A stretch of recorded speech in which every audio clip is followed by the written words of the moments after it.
জানাতে সালাম পাবেন।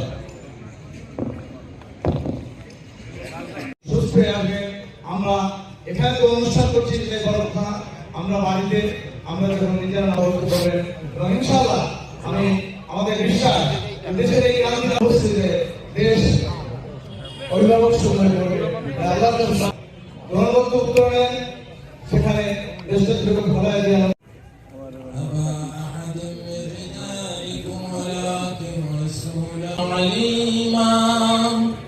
إن الله وملائكته آمنوا صلوا عليه وسلموا تسليما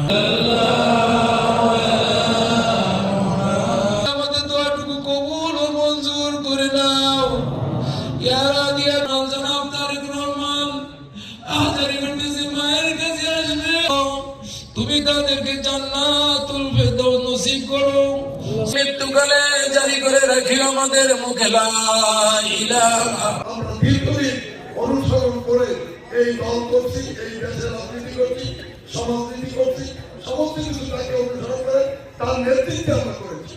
কাজেই আমি বলবো আপনাদের যে ভালো কাজের যে গুণ তাকে এই দুনিয়ায় পাওয়া, আখেরাতে আমরা বিচার করবেন সেটা চলতে বিশ্লেষণ, কিন্তু যে বিচার এই দুনিয়ায় আমরা দেখাবো সেই বিষয়গুলো আমাদের প্রত্যেক মানুষ হিসাবে আমাদের মধ্যে রাখা হবে। গুরুতর অসুস্থ হয়ে ঢাকার বিভাগীয় হাসপাতালে চিকিৎসাধীন রয়েছে।